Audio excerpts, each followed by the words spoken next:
The sound of a husky pressing its body against a closed nursery door at 4 in the morning is unmistakable. A low, steady wait, a scratch, a pause. Then again, Rachel sat up before her brain finished waking. She had been a kindergarten teacher for 9 years. She knew the difference between a pet that wanted attention and a pet that needed something.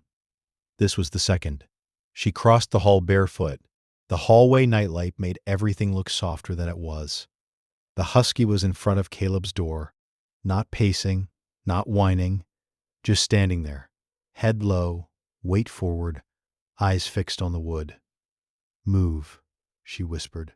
The animal did not move. She pushed past, opened the door, and looked in. Caleb was asleep on her back, cheeks flushed, small fist curled near the cheek. The room smelled the way a child's room smells at 4 a.m. Nothing wrong. Nothing she could name. She turned back to the hallway. The husky was still standing there, watching her now. Instead of the door, she closed the door gently and went back to bed. By Tuesday, it had happened 3 more times. By Thursday, Mark was awake too. "It pushed me," he said over coffee. "I went in to check on her at 1. The husky pushed against my legs. Hard. I almost fell." He laughed, but it was the wrong kind of laugh. The laugh of a man who had not yet decided what story he was going to tell himself about what was happening in his house.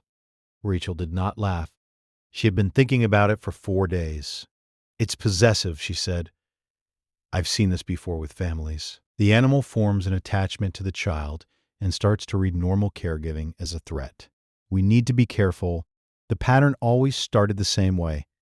The animal positioning itself between the parent and the child, the animal refusing to move, the animal escalating until somebody got bitten or somebody got hurt.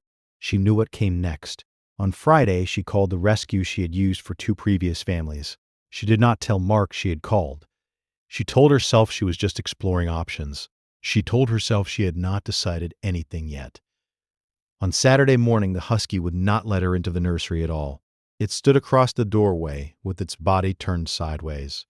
When she stepped forward, it stepped forward with her, not aggressive, just there, filling the space she needed to fill. Caleb was crying inside the room, a short, breathy cry that Rachel did not recognize. Not hungry, not tired, something else. She tried to push past. The husky did not move. "Mark," her voice came out flat. "Get this thing out of here, now." He did. He carried it down the hall and put it in the laundry room and shut the door. The animal did not fight him. It just looked back over its shoulder once, at the nursery, before the door closed. Rachel went into the room. Caleb was on her side. Her lips were a color Rachel had only seen at work, a color she had not been ready to see at home. Her chest was rising too slowly. The fingertips were dusky. What followed took 11 minutes that felt like 4 hours. The 911 call. The voice on the phone telling her exactly which way to position the child. The lights of the ambulance turning the bedroom blue and red and blue and red. The IV. The oxygen mask the size of Caleb's whole face. In the hospital, hours later, the pediatrician at Children's Memorial sat down across from her with a chart in his hand. It was a preeclampsia spike no one had caught at the last appointment. He said, "Another 9 minutes, and we would be having a very different conversation." Rachel did not cry yet. That came later. She just nodded the way you nod when you do not yet know what to do with what you have just been told. "Was she symptomatic before this morning?" the doctor asked. She thought about the door, about the nights, about the husky standing in the hallway at 4 a.m. with its eyes fixed on the wood, like the wood was a problem it was trying to solve. "Maybe," she said. "I think, yes." She drove home alone that afternoon. The car was very quiet. Mark stayed at the hospital with Caleb. The streetlights were just coming on. She opened the laundry room door and the husky did not run out. It walked. Slowly, the way an animal walks when it is not sure if it is still in trouble. She did not say sorry. She had not earned it yet. She put her hand on the back of its neck and let it lean its weight into her palm. The husky closed its eyes. That night, the door to the nursery stayed open. The husky took its position on the rug at the foot of the empty crib and did not move. Rachel sat in the chair across the room and watched it. Sometime around 2 a.m., she stopped trying to stay awake.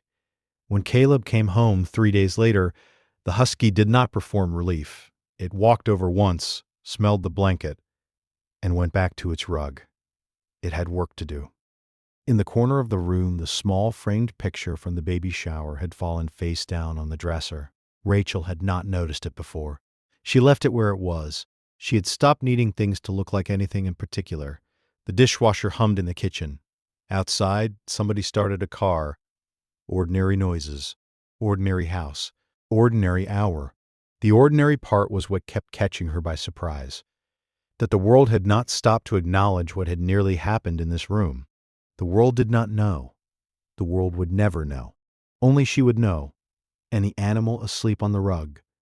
And the small framed photo face down on the dresser that she had not yet decided whether to turn back over.